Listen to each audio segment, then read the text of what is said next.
Shalom, selamat pagi Bapak Ibu Saudara sekalian. Kita kembali lagi dalam ibadah online pada pagi hari ini. Kalau kita boleh ada hari ini semua karena anugerah Tuhan, amin. Kalau hari ini kita masih boleh bernafas, semua karena kebesaran Tuhan. Dia yang terbesar di dalam hidup kita. Untuk itu hari ini kita mau memuji dan menyembah Tuhan. Untuk itu kita mau datang kepada Tuhan, kita membawa hidup kita sepenuhnya ke dalam tangan kuasa-Nya. Mari teduhkan hatimu di hadapan Tuhan.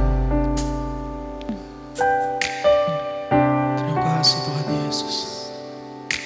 Bapa kami yang ada di surga, sungguh Engkau yang termulia dalam hidup kami Tuhan. Sungguh Engkau yang terbesar di dalam hidup kami Tuhan Yesus. Pagi hari ini Tuhan, kami datang kepadamu Tuhan Yesus.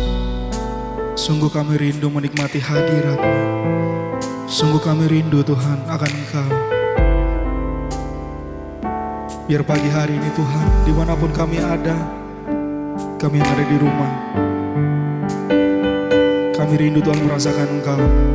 Kami rindu Tuhan merasakan hadirat-Mu. Sungguh kami rindu akan Engkau Tuhan. Mari Tuhan, kami undang Kau hadir di tengah-tengah kami, dalam keluarga kami Tuhan. Thank you Lord Jesus. Engkau yang terbesar Tuhan di dalam hidupku. Engkau yang terbesar Tuhan.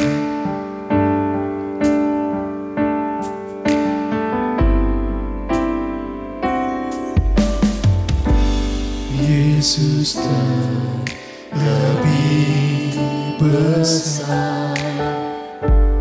Yesus terlebih besar di dalamku, di dalamku. Yesus terlebih besar. Yesus terlebih besar. Yesus terlebih besar di dalamku selama-lamanya. Yesus terlebih besar. Yesus terlebih besar. Yes, Tuhan. Yesus terlebih besar di dalamku, di dalamku.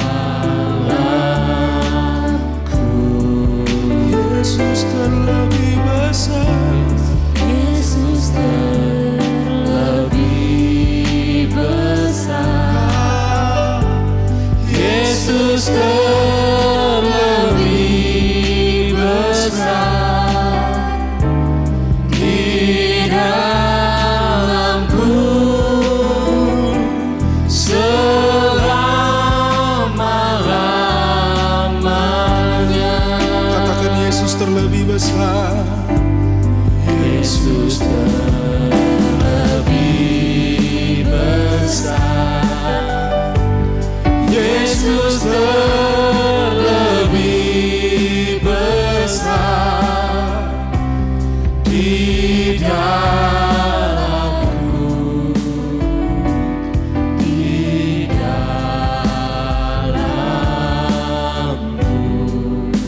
Yesus terlebih besar. Yesus terlebih besar. Yesus terlebih besar di dalamku selama-lamanya. Yesus terlebih besar. Yesus terlebih besar. Yesus terlebih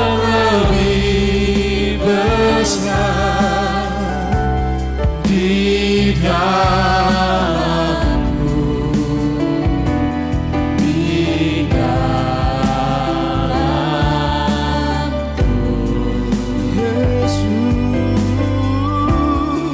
Yesus terlebih besar, Yesus terlebih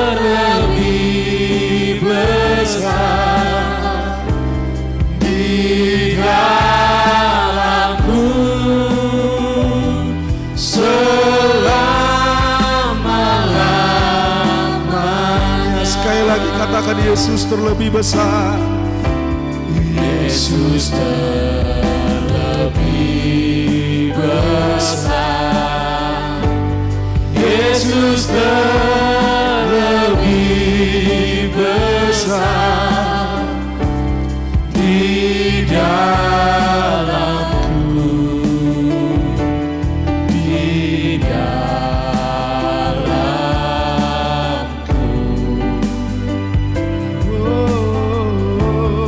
Yesus terlebih besar, Yesus terlebih besar di dalamku selama-lamanya,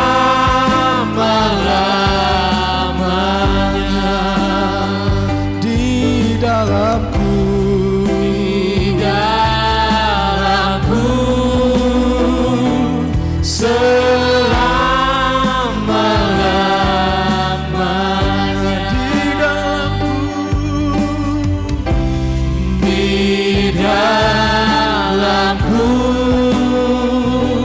selama-lamanya.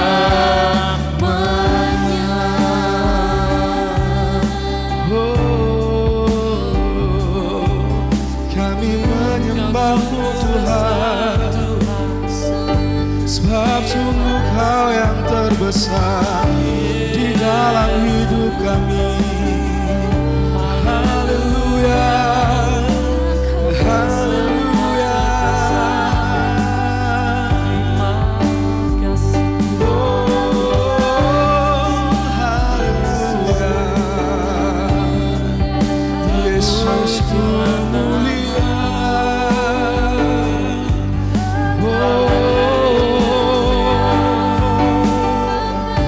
Kami datang padamu Tuhan, membawa seluruh hidup kami. Haleluya, haleluya, haleluya.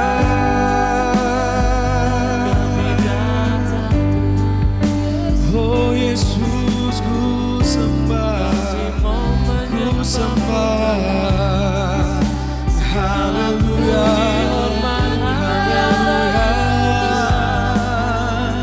Haleluya. segala pujian, segala hormat bagimu. Oh, haleluya, haleluya,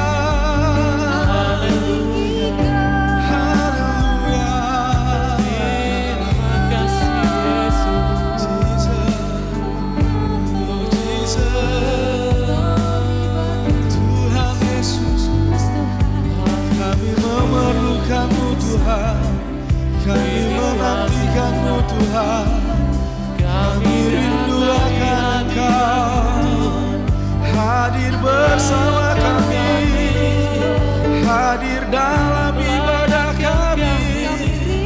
Oh, Yesus, terima kasih Tuhan.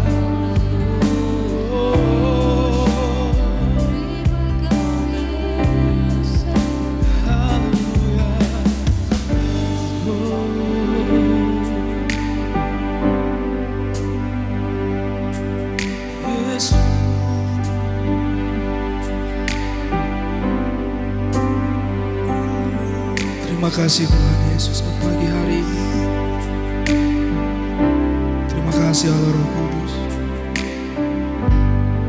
percaya Engkau ada bersama kami. Kami percaya Engkau bertata atas setiap pujian dan penyembahan kami Tuhan.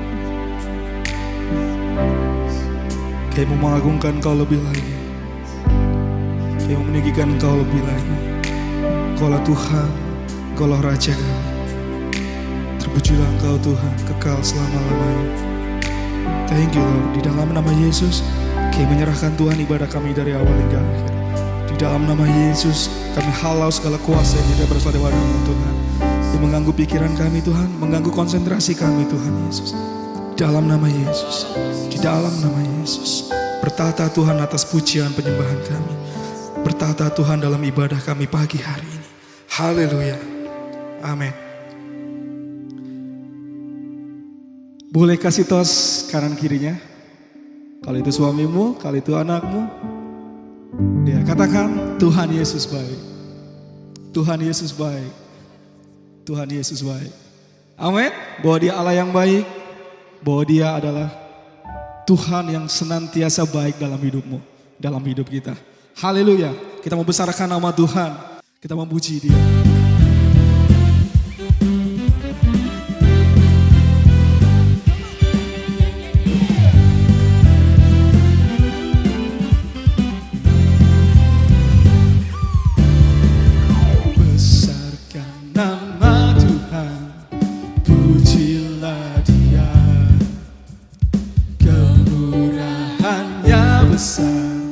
Tiada terkira, aku tak dapat balas betapa besar kasih-Nya. Oh, besarkanlah namanya. Dari awal kita nyanyikan pujian ini, besarkan nama Tuhan. Besarkan nama Tuhan, pujilah Dia. Hanya besar, tiada terkira. Oh, aku tak dapat balas betapa besar kasih-Nya. Oh, besarkanlah namanya.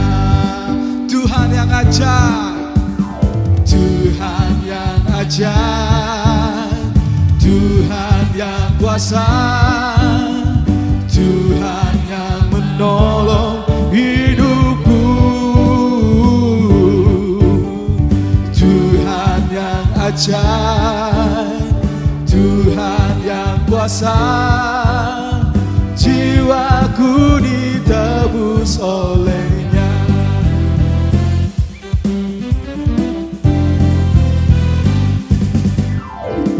Besarkan nama Tuhan, pujilah Dia. Kemurahan-Nya besar, tiada terkira. Oh, aku tak dapat balas besar kasih-Nya. Oh, besarkanlah namanya. Katakan Tuhan yang ajaib, Tuhan yang ajaib, Tuhan yang kuasa, Tuhan yang menolong hidupku. Tuhan yang ajaib, Tuhan yang kuasa, jiwaku ditebus oleh-Nya. Tuhan yang ajaib, Tuhan yang ajaib, Tuhan yang kuasa, Tuhan yang menolong hidupku. Tuhan yang ajaib, Tuhan yang kuasa, jiwaku ditebus oleh-Nya. Katakan Tuhan yang ajaib, Tuhan yang ajaib, hey! Tuhan yang kuasa, Tuhan yang menolong hidupmu. Tuhan yang ajaib, Tuhan yang kuasa, jiwaku jiwaku ditebus olehnya. Siapa namanya? Namanya Yesus. Namanya Yesus. Nama Yesus yang menghibur hatiku. Oh, namanya Yesus. Namanya Yesus. Nama Yesus yang menghibur hatiku. Namanya Yesus. Namanya Yesus. Namanya Yesus. Nama Yesus yang menghibur hatiku. Oh, namanya Yesus. Namanya Yesus. Nama Yesus yang menghibur hatiku. Nama Yesus. Nama Yesus yang menghibur hatiku. Sekali lagi nama Yesus. Nama Yesus yang menghibur hatiku.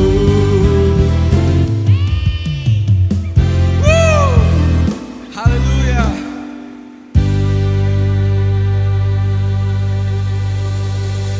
Ya, Bapak Ibu, saya tahu hari-hari adalah sulit. Hari-hari ini sungguh amat sulit. Setiap kita merasakannya. Cuman satu hal yang harus kita percaya, bahwa ada nama Yesus yang siap menghibur hatimu. Amin. Ada nama Yesus yang siap menolong kita. Ada nama Yesus yang sungguh berkuasa atas hidup kita. Dia bertanggung jawab atas hidupmu. Amin. Haleluya. Mari sebentar kita akan mendengarkan firman Tuhan. Kita siapkan hati dan pikiran kita.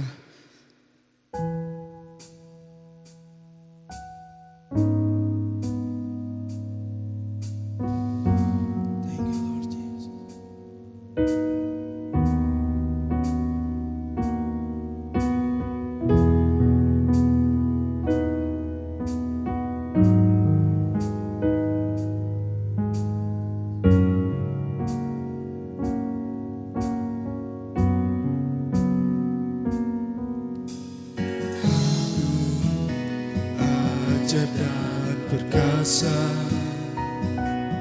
Kau layak ditinggikan.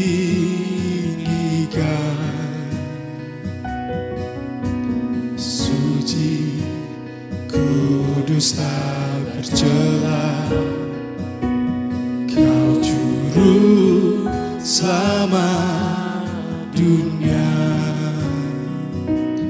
Kau ku sembah, Kau ku sembah, Kau ku sembah Allahku. Kau ku sembah, Kau ku sembah, Kau ku sembah Allahku. Raja atas segala bangsa, pencipta segalanya,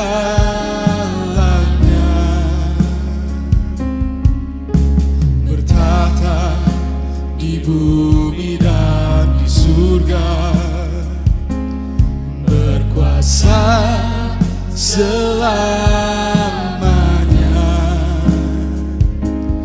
Kau ku sembah, Engkau Raja. Kau ku sembah selamanya. Kau ku sembah, Engkau Raja. Kau ku sembah selamanya. Haleluya, haleluya, haleluya, haleluya, haleluya, haleluya, haleluya.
Haleluya, haleluya,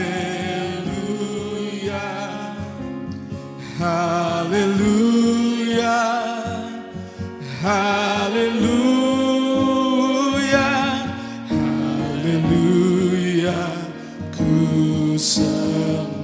Haleluya,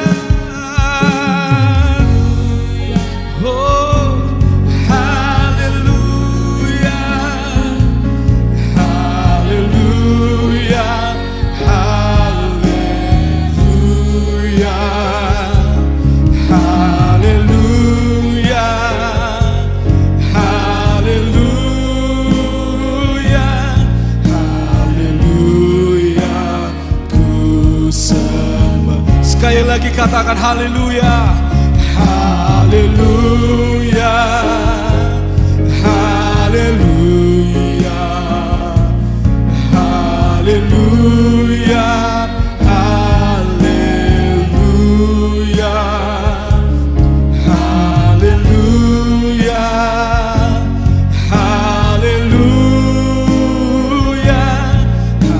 haleluya, ku sembah. Haleluya, ku sembah. Haleluya, ku sembah. Haleluya, ku sembah. Haleluya, ku sembah.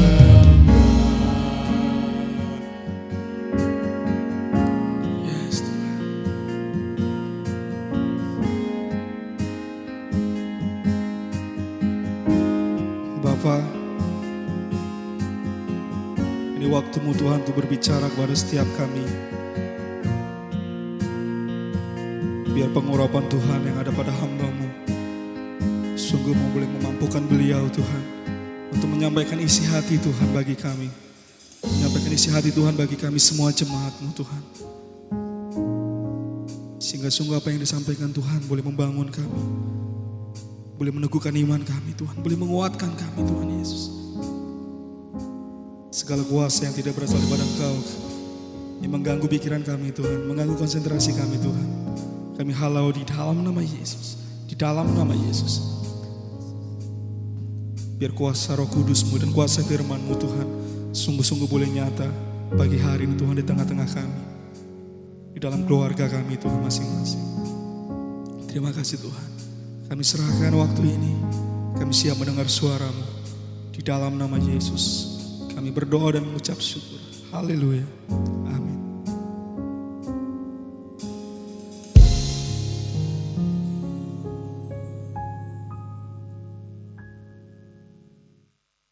Oke, luar biasa kita sudah menikmati hadirat Tuhan yang begitu nyata di tengah-tengah kita. Walaupun kita tidak berkumpul, kita masih seperti biasanya. Untuk beberapa waktu ini kita sudah jalan ya berapa bulan ini saudara ya.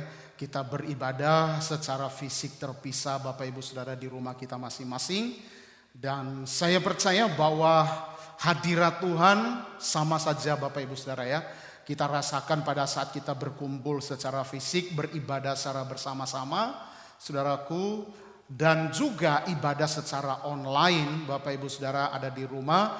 Nah hadirat Tuhan sama sekali tidak ada pengaruh, tidak berkurang oleh karena kita tidak berkumpul secara fisik. Hadirat Tuhan tetap sama, lawatan Tuhan tetap sama, kuasa Tuhan tetap sama, kita terima, kita alami.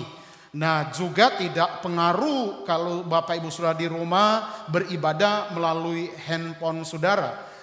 Itu tidak ada masalah. Karena yang menjadi penentu saudaraku adalah sikap hati kita.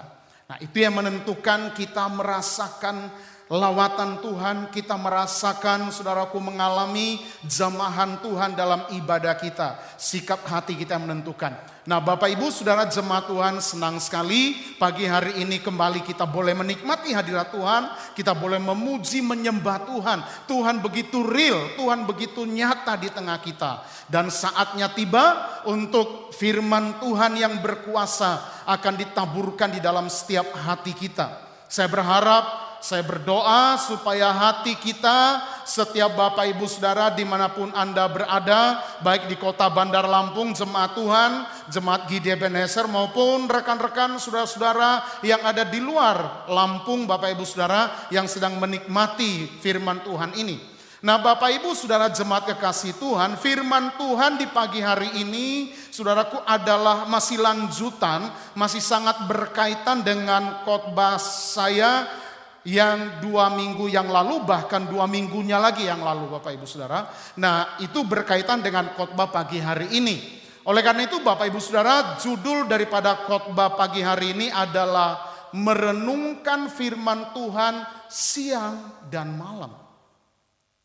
Saya percaya bahwa kebenaran ini, kalimat ini sudah seringkali bahkan di Alkitab, ada di beberapa bagian Alkitab menekankan tentang hal ini Bapak Ibu Saudara, yaitu bagaimana kita mesti menjadikan merenungkan firman Tuhan siang dan malam itu menjadi gaya hidup kita.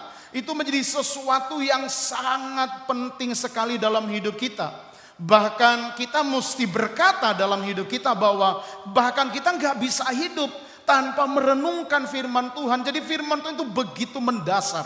Firman Tuhan itu begitu penting dalam hidup kita. Nah oleh karena itu saya berharap mari kita haus, mari kita buka hati kita. Biarlah firman Tuhan ditaburkan di dalam hati kita dengan baik.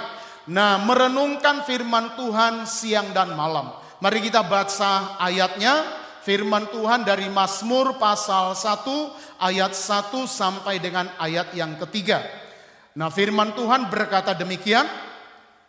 Berbahagialah orang yang tidak berjalan menurut nasihat orang fasik, yang tidak berdiri di jalan orang berdosa, dan yang tidak duduk dalam kumpulan pencemooh. Tetapi yang kesukaannya ialah Taurat Tuhan, dan yang merenungkan Taurat itu siang dan malam. Ia seperti pohon yang ditanam di tepi aliran air, yang menghasilkan buahnya pada musimnya, dan yang tidak layu daunnya. Apa saja yang diperbuatnya berhasil. Nah Bapak Ibu Saudara, banyak orang ketika membaca 3 ayat firman Tuhan ini, saudaraku, itu langsung berfokus pada ayat 3-nya. Kenapa? Karena di ayat 3-nya ada satu jaminan Tuhan. Ada satu harapan tentang kehidupan yang luar biasa yang dijelaskan di ayat ketiga. Ayat ketiga berkata, ia seperti pohon. Saudaraku, nah ia seperti pohon ini artinya seseorang yang dimaksud ayat 3 ini diumpamakan seperti pohon yang bagaimana? Dikatakan pohon yang ditanam. Nah kalau kata ditanam ini berarti bukan numbuh liar. Ini berarti dengan sengaja ditanam. Itu berarti ada yang menanam. Nah siapa yang menanam? Saya percaya ini adalah Tuhan. Jadi di ayat ketiga ada satu harapan bahwa hidup kita itu katanya seperti pohon di mana Tuhan akan ditanam di mana? Di tepi aliran air. Nah kata lain aliran air adalah sungai. Nah artinya apa? Kalau hidup kita ditanam di tepi sungai, di tepi aliran air, itu adalah satu jaminan bahwa pohon itu pasti dahsyat. Pohon itu tidak akan pernah kering. Pohon itu akan bertahan dalam segala keadaan. Bahkan dikatakan di ayat ketiga, pohon itu akan menghasilkan buahnya pada musimnya. Artinya pohon itu tidak akan mengalami keabnormalan. Pohon itu akan menjadi pohon yang sangat normal. Nah ini bicara daripada hidup kita akan ditanam Tuhan di tepi sungai. Nah kemudian dikatakan yang tidak layu daunnya. Dan kalimat terakhir ini sangat didambakan semua orang. Apa saja yang diperbuatnya berhasil. Nah Bapak Ibu Saudara, jujur banyak jemaat Tuhan kalau baca 3 ayat ini langsung fokus ayat 3. Ayat 1, ayat 2 seringkali terkalahkan. Karena saudaraku ayat 3 begitu menjanjikan. Tetapi maafkan saya karena pada kesempatan ini saya tidak akan berfokus pada ayat ketiga. Karena ayat ketiga itu adalah hasil. Ayat ketiga itu adalah hasil dari ayat 1 dan ayat kedua. Jadi saudaraku, kalau bicara hasil itu berarti otomatis terjadi kalau kita hidup di ayat 1 dan ayat kedua. Artinya kalau ayat 1 ayat kedua jadi kehidupan kita, wow, kita akan hidup di ayat ketiga. Oleh karena itu, biarkanlah hasil ini terjadi dalam hidup kita. Dalam khotbah ini saya tidak akan fokus pada ayat ketiga. Saya justru fokus pada prosesnya yang akan menghasilkan hasil, yaitu di ayat yang ketiga. Nah, prosesnya itu di ayat 1 dan ayat kedua. Nah, Bapak Ibu Saudara, kalau kita menggali ayat 1 ayat kedua, saya rindu memulai kepada kita dengan kalimat pertama. Dari ayat 1. Kalimat pertama itu berkata begini, berbahagialah orang. Nah, Bapak Ibu Saudara, saya rindu memperhadapkan kepada saudara karena saya percaya dua kata ini penting, yaitu berbahagialah orang. Yang ngomong ini adalah Tuhan, ini adalah firman Tuhan. Berbahagialah orang, dari dua kata yang menjadi satu kalimat yang memulai ayat 1 ini, saudaraku, di sini kita bisa merenungkan, di sini kita bisa menemukan bahwa sebenarnya Tuhan begitu rindu kita berbahagia. Makanya dimulai dengan berbahagialah orang. Orang yang bagaimana itu nanti. Tetapi saudaraku, saya sungguh-sungguh memperhadapkan kepada saudara tentang kalimat ini. Berbahagialah orang. Nah, kalau dikatakan berbahagialah orang, ini kan karena ayat-ayat ini disampaikan Tuhan, ditulis sebagai firman Allah, disampaikan kepada secara global. Makanya ayat ini disebut berbahagialah orang. Tetapi saya mau dorong Bapak Ibu Saudara yang sedang mendengar khotbah ini, kalimat berbahagialah orang, mari responi, terima secara personal. Ini ayat sedang diarahkan kepada saudara. Saya percaya kalau pagi ini Tuhan mengingatkan, Tuhan berbicara melalui hambanya, saudaraku, dan ayat ini disampaikan. Ini bukan hasil analisa pemikiran daripada seorang pelayan Tuhan saya yang sedang berkhotbah, tapi saya percaya ini adalah momentum, inilah saat di mana Tuhan mau impartasi, Tuhan mau tanamkan firman ini dalam hati saudara. Oleh karena itu kalimat berbahagialah orang, saudara mesti arahkan pribadi kepada saudara. Saudara mesti berkata begini, yang dimaksud berbahagialah orang, orang di sini adalah saya, orang di sini adalah saudara, orang di sini adalah rumah tangga keluarga saudara. Orang di sini adalah suami saudara. Orang di sini adalah istri saudara, anak-anak saudara. Jadi saya berharap saudara dengar khotbah ini bukan pikirannya general, secara umum. Ini memang firman Tuhan diarahkan secara umum kepada semua orang. Tetapi pada momen ini, saat ini saudara mesti terima arahkan firman Tuhan secara pribadi. Bahwa Tuhan memperhadapkan kepada saudara kebenaran ini. Berbahagialah orang, berbahagialah saya, berbahagialah rumah tangga saya. Nah, saya mau tekankan kepada saudara akan kebenaran ini. Bahwa sungguh-sungguh yang disebut kebahagiaan itu adalah rencana Tuhan. Itu adalah rancangan Tuhan, itu adalah kehendak Tuhan. Saya kasih contoh Bapak Ibu Saudara ya. Jujur kalau kita mau ditanya, rindu tidak hidup kamu berbahagia seumur hidup kamu? Semua orang pasti rindu. Sangat tidak mungkin rasa-rasanya kalau ditanya, mau gak kamu bahagia seumur hidup kamu? Dan kemudian dia menjawab begini, gak mau ah. Itu gak mungkin. Seorang istri ditanya, mau gak suaminya berbahagia? Maka sang istri pasti menjawab mau. Sebaliknya seorang suami mau gak kalau ditanya, mau gak sang suami rindu istrinya bahagia? Pasti mau. Orang tua ditanya, mau gak anaknya hidupnya berbahagia? Pasti mau. Hampir semua manusia kalau ditanya berbahagia, inginkah seseorang itu berbahagia? Hampir semua manusia pasti menjawab yes. Nah, apa dasarnya? Kalau semua orang rindu bahagia, maka saya mau katakan begini, bahwa Tuhan juga pingin kita bahagia. Tuhan juga rindu hidup kita berbahagialah. Makanya ayat ini dimulai dengan dua kata, berbahagialah orang, berbahagialah kita.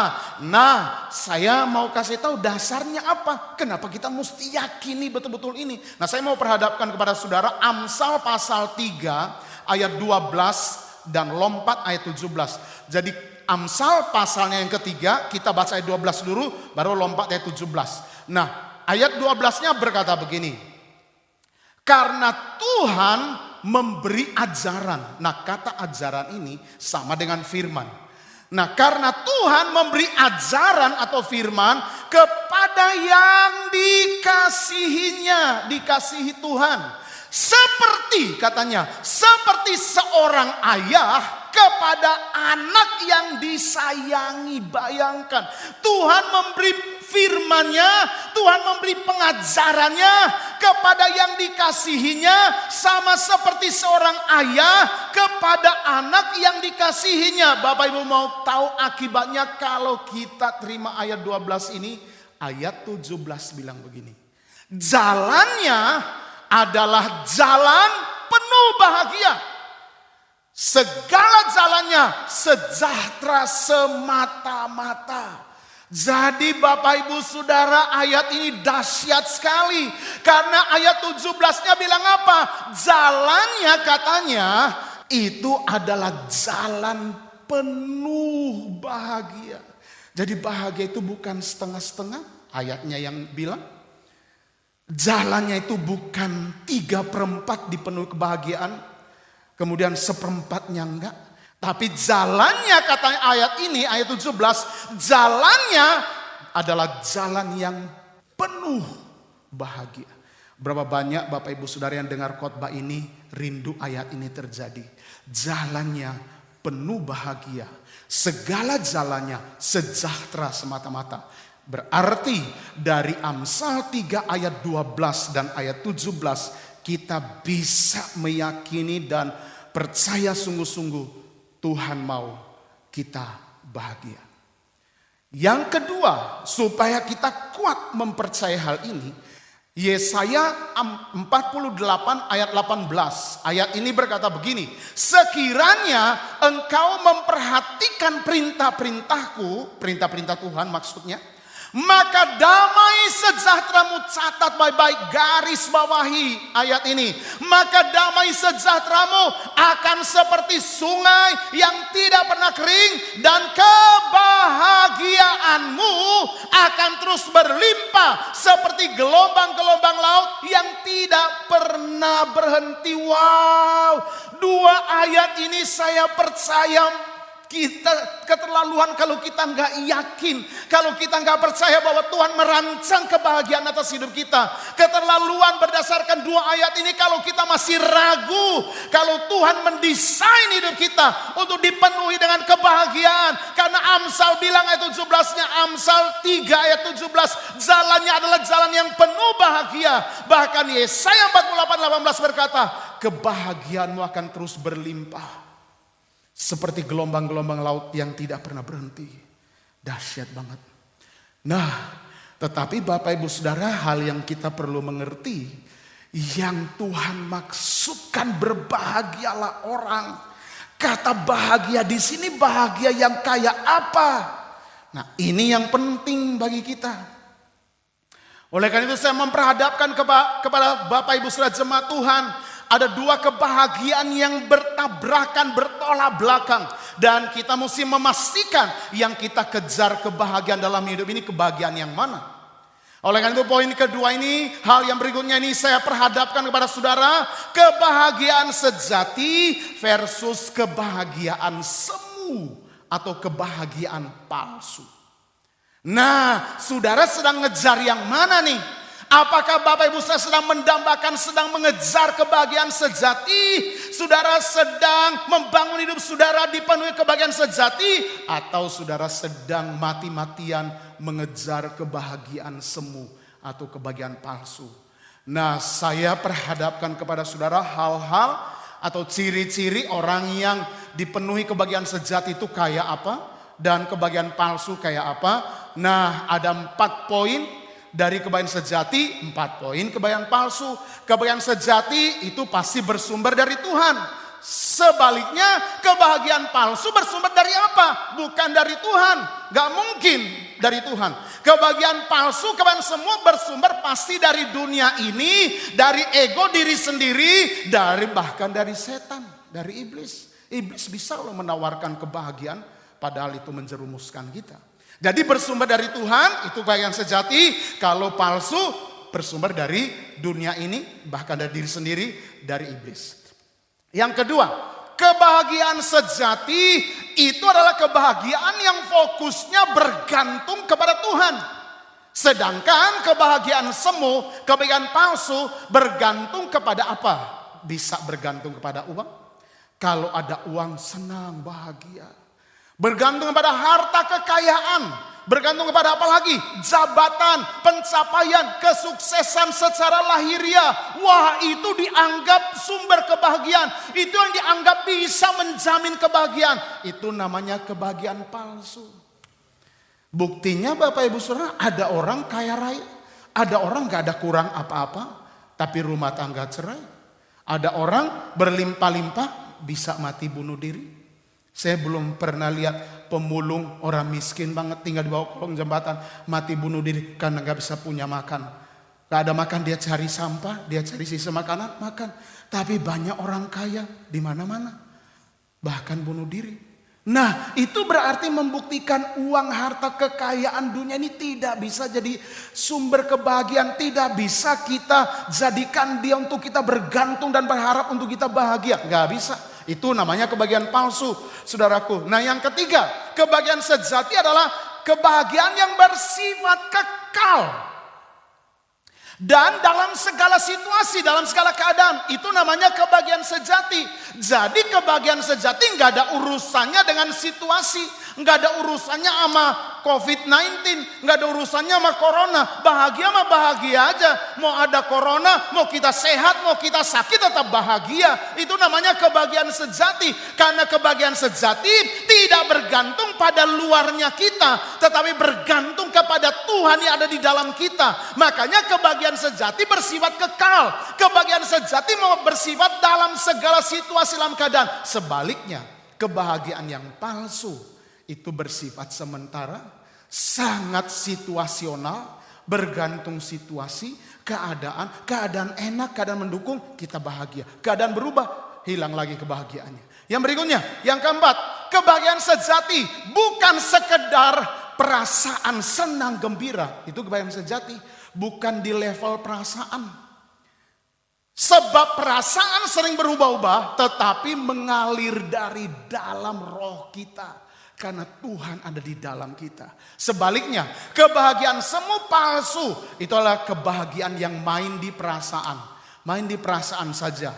Rasa gembira, tapi gembira sementara saja, permukaan saja.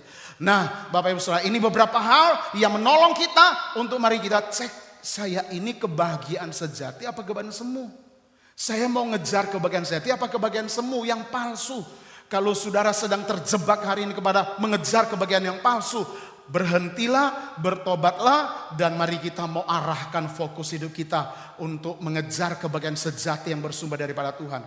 Nah, berikutnya, sekarang bagaimana caranya agar kebenaran berbahagialah orang atau kebahagiaan sejati ini menjadi milik kita dan kita hidup di dalamnya.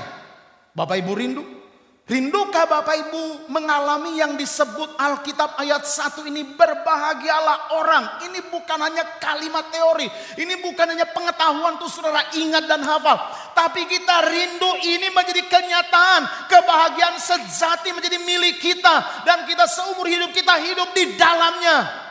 Nah, kuncinya ada di ayat 1 dan ayat 2. Ayat 1 dan ayat 2 itulah kunci untuk hidup kita bisa menikmati kebahagiaan sejati sampai kekal selama-lamanya. Ayat 1 berkata, berbahagialah orang yang tidak berjalan menurut nasihat orang fasik, yang tidak berdiri di jalan orang berdosa, dan yang tidak duduk dalam kumpulan pencemooh. Itu kunci yang pertama, ayat 1. Kunci yang kedua, ayat 2-nya berkata begini. Tetapi yang kesukaannya ialah Taurat Tuhan dan yang merenungkan Taurat itu siang dan malam. Jadi dari 2 ayat ini kita bisa menemukan ada 2 hal yang menjadi penentu, yang menjadi kunci untuk kita bisa menjadi orang yang setiap hari, setiap detik seumur hidup kita berbahagia. Bukan bahagia semu, bukan bahagia palsu, tapi kebahagiaan sejati, kebahagiaan yang bersumber dari Tuhan. Kita akan hidup di dalam kebahagiaan yang begitu dahsyat, saudaraku. Nah, kuncinya 2 ini untuk mengalaminya. Kunci yang pertama katanya ayat 2, saya simpulkan, sudah perhatikan baik-baik. Untuk kita mengalami kebahagiaan begitu dahsyat, kita mesti berkata tidak. Atau kita mesti sanggup menolak. Atau kita mesti menang atas semua godaan, gaya tarik, atau perangkap, atau jebakan yang namanya nasihat orang fasik, jalan orang berdosa, dan kemudian kumpulan pencemooh. Bapak Ibu jangan main-main dengan yang 3 ini. Nasihat orang fasik, jalan orang berdosa, kumpulan pencemooh. Bapak Ibu 3 hal ini kita nggak boleh anggap enteng. Kita nggak boleh anggap bahwa wah ini mah gampang saya kalahkan. Jangan salah. Coba Bapak Ibu perhatikan berapa banyak rumah tangga yang hancur karena nasihat orang fasik. Berapa banyak rumah tangga, berapa banyak anak Tuhan yang hancur hidupnya, jatuh. Maaf, banyak pejabat-pejabat orang Kristen mengatakan anak Tuhan korupsi. Itu jalan siapa? Jalan orang berdosa. Banyak orang hidupnya nipu sana nipu sini. Itu nasihat siapa? Itu jalan siapa? Jalan orang berdosa. Nah Bapak Ibu Saudara, mari kita harus jujur. Kita harus realistis. Ada banyak orang terjebak, ada banyak terperangkap dengan 3 ini. Nasihat orang fasik, jalan orang berdosa, kumpulan pencemooh. Bapak Ibu jangan pikir bahwa kumpulan pencemooh itu hanya di luar gereja. Di dalam gereja bisa terjadi kumpulan yang kerjanya cemooh melulu. Nah, saudaraku, oleh karena itu, saudaraku, untuk bisa berkata tidak, untuk kita bisa menolak nasihat orang fasik, untuk kita bisa menolak jalan orang berdosa, untuk kita tidak tergoda masuk ke dalam kumpulan pencemooh, dengar Bapak Ibu Saudara, itu bukan perkara gampang. Itulah sebuah kemenangan. Tapi kita mesti berkata tidak kalau kita mau berbahagia. Nah, itu kunci yang pertama, berkata tidak kepada 3 ini. Yang kedua, kunci yang kedua adalah kesukaannya ialah Taurat Tuhan dan yang merenungkan Taurat itu siang dan malam katanya. Nah, Bapak Ibu Saudara, jadi 2 ini kunci untuk kita mengalami kebahagiaan sejati yang luar biasa. Pertama, berkata tidak kepada semua gaya tarik, jebakan, perangkap, nasihat orang fasik, jalan orang berdosa, dan kumpulan pencemooh. Dan kemudian yang kedua, yang kesukaannya ialah merenungkan firman Tuhan siang dan malam. Bapak Ibu, 2 kunci ini gak bisa dipisahin. Kita gak bisa pilih saya yang satu saja, saya yang kedua, gak bisa. 2 ini satu kesatuan, artinya apa? Artinya yang paling utama itu ayat kedua. Kita mesti memutuskan hidup di dalam kesukaannya ialah Taurat Tuhan. Dan merenungkan Taurat itu atau firman Tuhan itu siang dan malam. Baru kita mampu melakukan kunci yang pertama. Hal yang pertama. Artinya begini. Kita tidak akan pernah bisa menangkal, menolak, berkata tidak kepada nasihat orang fasik. Kepada jalan orang berdosa. Kumpulan pencemooh yang seringkali diperhadapkan kepada kita, yang kelihatan bisa begitu menggiurkan, kelihatan bisa masuk akal. Sudah jangan pikir nasihat orang fasik itu semuanya gak masuk akal. Sudah jangan pikir begitu. Nasihat orang fasik itu bisa kelihatannya jitu banget, kelihatannya begitu menjanjikan, kelihatannya begitu jadi semacam solusi. Tapi Bapak Ibu Saudara, kalau itu datangnya dari orang fasik, dari orang yang bukan di dalam Tuhan, itu adalah sebuah jebakan. Nah, oleh karena itu Bapak Ibu Saudara, untuk kita bisa melakukan hidup dalam kunci yang pertama, ayat yang pertama, menang berkata tidak kepada semua jerat, kepada semua perangkap itu. Maka yang utama itu yang kedua. Jadi kalau kita hidup di ayat kedua, kita sanggup melakukan ayat yang pertama. Kalau kita hidup kesukaannya firman Tuhan, merenungkan firman Tuhan siang dan malam, kita pasti bisa berkata tidak kepada semua godaan, jerat yang mau menjatuhkan kita. Kenapa ayat yang kedua ini penting sekali? Saya rindu mengajak kita 1 Yohanes 2 ayat 14 bagian B. Ayat ini berkata begini. Aku menulis kepada kamu hai orang-orang muda. Nah ini bukan hanya bicara umur muda, bukan. Tapi ini kepada kita semua. Aku menulis kepada kamu hai orang-orang muda karena kamu kuat. Ah ini penting banget. Dan firman Allah diam di dalam kamu dan kamu telah mengalahkan yang jahat. Bapak ibu saudara, jujur rindu mengalahkan yang jahat? Oh yes, saya percaya semua kita rindu mengalahkan yang jahat. Tahukah rahasia mengalahkan yang jahat? Ayat ini bilang begini, untuk mengalahkan yang jahat kita mesti menjadi kuat. Nah bagaimana supaya kita menjadi kuat? Ayat ini bilang firman Allah mesti diam di dalam kita. Jadi maksud ayat ini adalah begini. Firman Allah nomor 1 mesti berdiam di dalam kita. Itu yang menjadikan kita kuat. Nah kalau kita kuat untuk apa? Kuat untuk mengalahkan yang jahat. Nah penting sekali kita mau meresapi, mendalami kalimat firman Allah di dalam kita. Saya mau tanya jujur Bapak Ibu Saudara. Kalau firman Allah masih di buku Alkitab nih. Masih tertulis di buku Alkitab Bapak Ibu Saudara. Saya mau tanya, itu firman Allah di dalam kita apa di luar kita? Di luar kita. Kalau firman Allah itu hanya tertulis dalam buku Alkitab.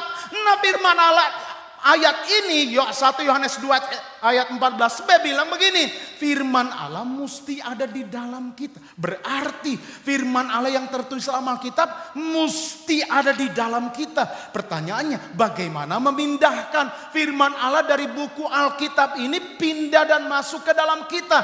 Tidak ada cara lain. Satu-satunya cara adalah merenungkan firman Tuhan siang dan malam. Merenungkan firman Tuhan siang dan malam adalah proses memindahkan firman Allah dari firman tertulis dalam Alkitab pindah menjadi firman Allah di dalam kita. Nah kalau firman Allah sudah di dalam kita, itu yang akan membuat kita kuat. Kalau kita sudah kuat, kita pasti mengalahkan yang jahat. Nah berikutnya, saya cepat saja. Saya mau jelaskan secara singkat. Kesukaannya ialah firman Tuhan dan merenungkan firman Tuhan itu siang dan malam. Nah kata siang dan malam ini apa maksudnya? Siang dan malam ini artinya begini, terus menerus. Continue. Bukan kadang-kadang baca firman, renungkan firman, kemudian libur lagi. Saudara, bukan begitu. Siang dan malam ini bicara terus menerus saudaraku.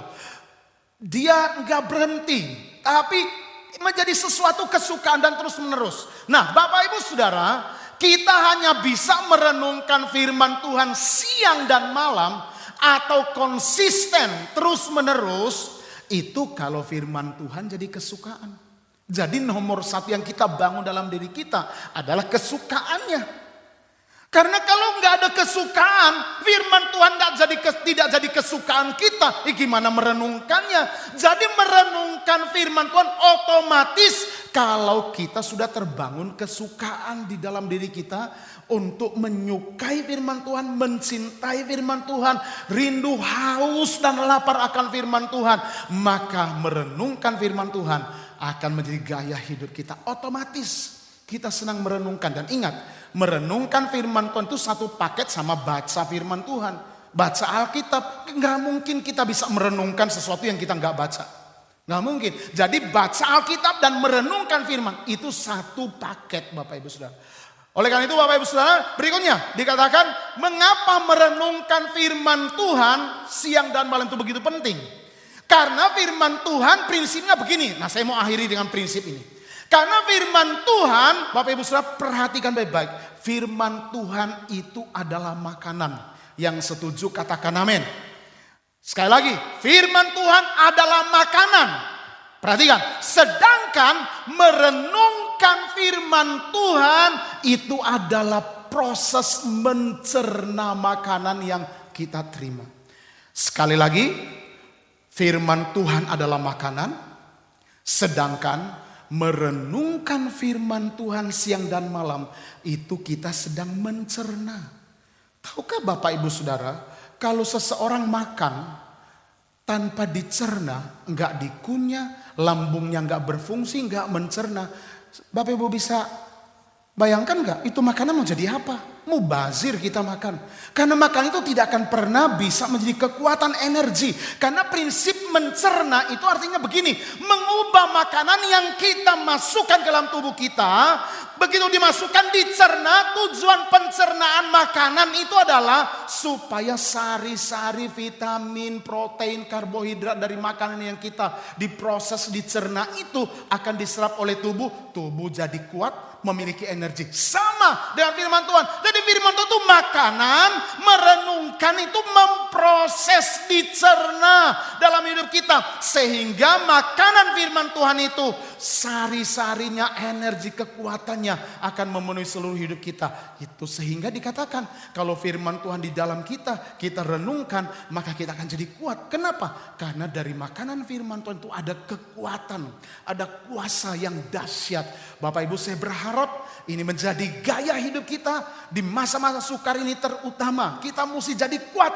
Tidak ada cara untuk jadi kuat selain daripada makan makanan firman Tuhan, makanan rohani itu firman Tuhan, dan harus dicerna. Gak boleh ditelan, dicerna supaya diproses dan kita jadi kuat. Saya mau akhiri dengan ilustrasi. Bapak Ibu Saudara, kenapa Alkitab mengumpamakan kita sebagai domba?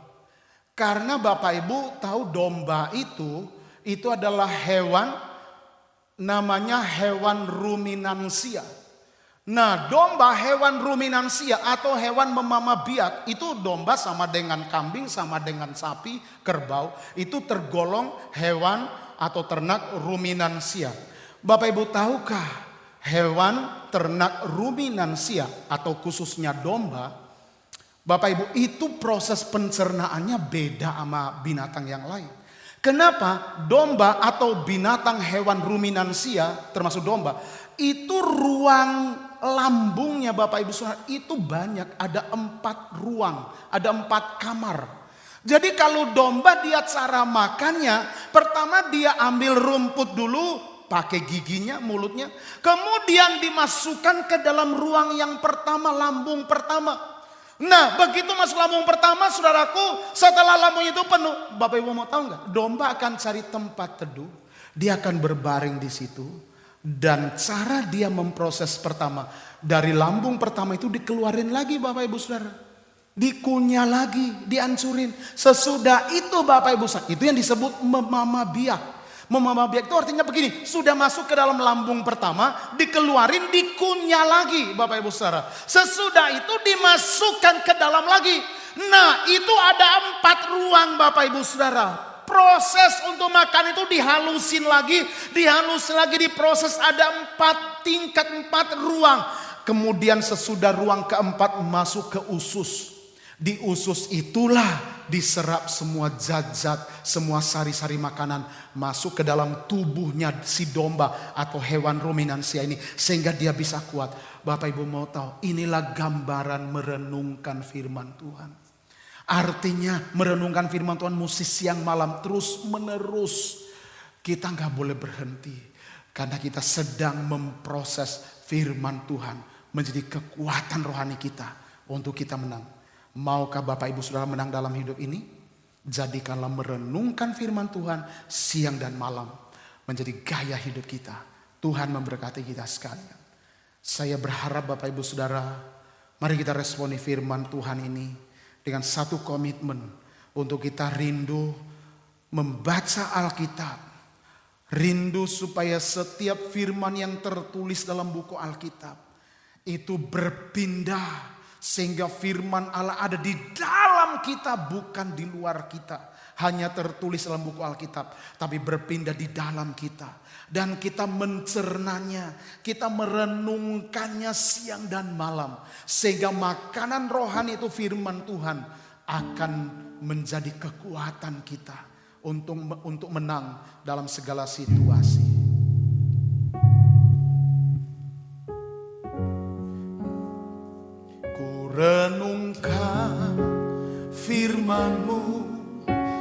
siang dan malam ku pegang perintah-Mu dan ku lakukan. Engkau tahu ya Tuhan, Engkau tahu ya Tuhan, tujuan hidupku hanyalah untuk menyenangkan hati. Mari Bapak Ibu Saudara yang ada di rumah masing-masing, katakan pujian ini dari hati saudara.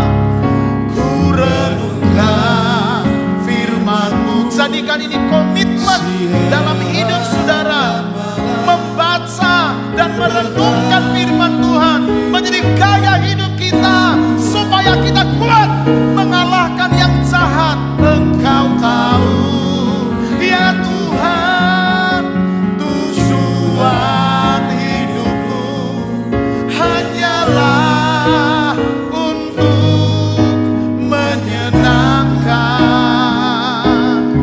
hati-Mu. Bapa, kami sudah dengar suara-Mu Tuhan. Kami sudah menerima kebenaran-Mu.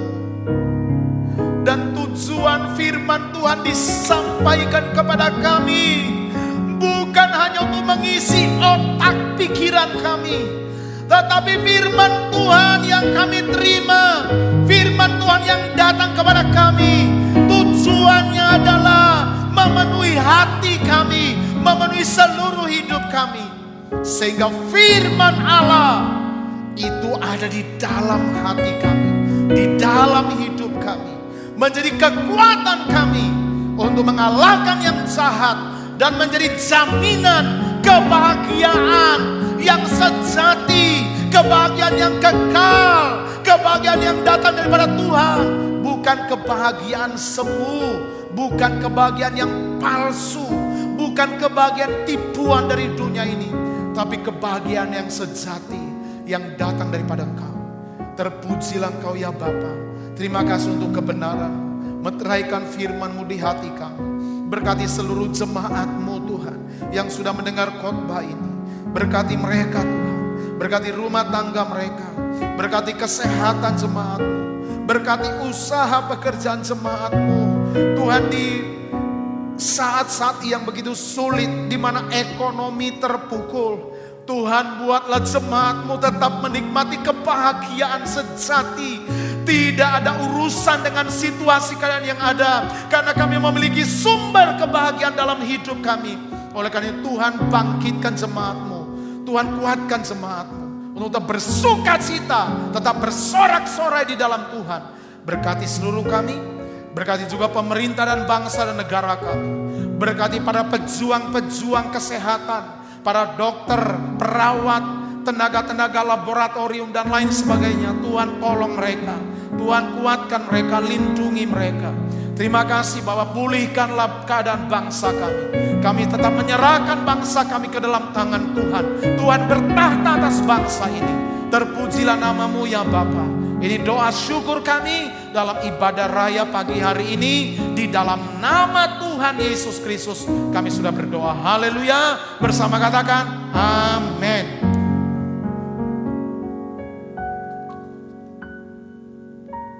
Saya percaya setiap kita boleh diberkati dengan kebenaran firman Tuhan. Biarlah firman Tuhan itu tidak hanya kita dengar, namun kita boleh merenungkannya, sehingga itu boleh menjadi rema dalam hidup kita dan kita boleh melakukannya. Kita akan menyaksikan Warta Sepekan. Selamat menyaksikan.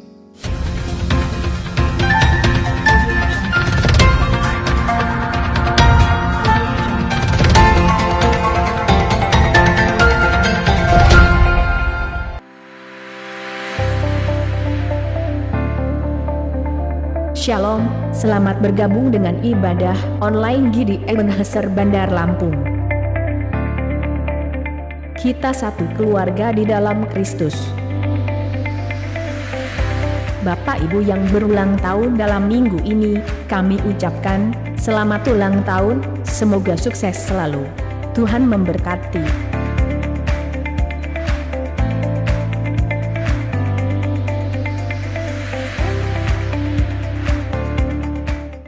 Sehubungan dengan adanya kebijakan pemerintah tentang social distancing, maka kegiatan ibadah minggu sementara dalam bentuk online melalui media sosial Facebook.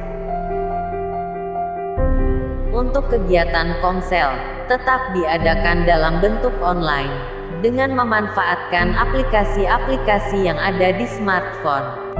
Mari kita tetap menjaga hubungan persaudaraan kita. Atas perhatian seluruh jemaat GIDI Ebenezer Bandar Lampung, kami ucapkan terima kasih. Tuhan memberkati kita semua.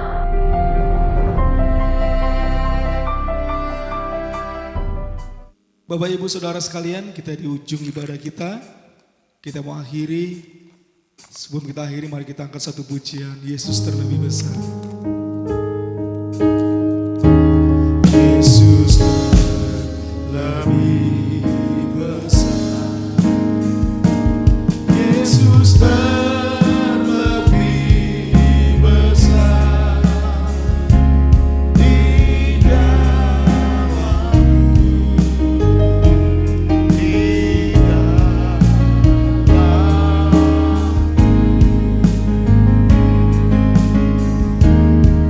Yesus terlebih besar, Yesus terlebih besar, di dalamku selama-lamanya. Sekali lagi kita nyanyikan pujian ini, Yesus terlebih besar. Saya undang Pak Ari maju ke depan. Lebih besar, Yesus terlebih besar, di dalamku, di dalamku. Yesus terlebih besar, Yesus terlebih besar, di dalamku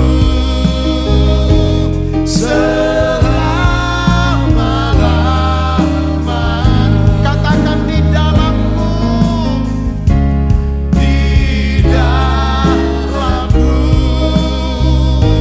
selama-lamanya. Bapak, ini iman kami bahwa Tuhan Yesus lebih besar dari segalanya dan ada di dalam kami. Di akhir ibadah ini, mari seluruh jemaat Tuhan arahkan hati, pikiran, seluruh hidup kita kepada Tuhan dan terimalah berkat Tuhan. Anugerah, berkat, rahmat dari Allah Bapa kami yang ada di surga, kasih sayang daripada Tuhan kami Yesus Kristus, pertolongan kuat kuasa, pimpinan penyertaan daripada Allah Roh Kudus, menyertai, memenuhi seluruh hidup kami sekalian, mulai saat ini sampai selama-lamanya. Di dalam nama Tuhan Yesus Kristus kami bersyukur dan terima berkat Tuhan ini. Haleluya, amin. Katakan Yesus terlebih besar.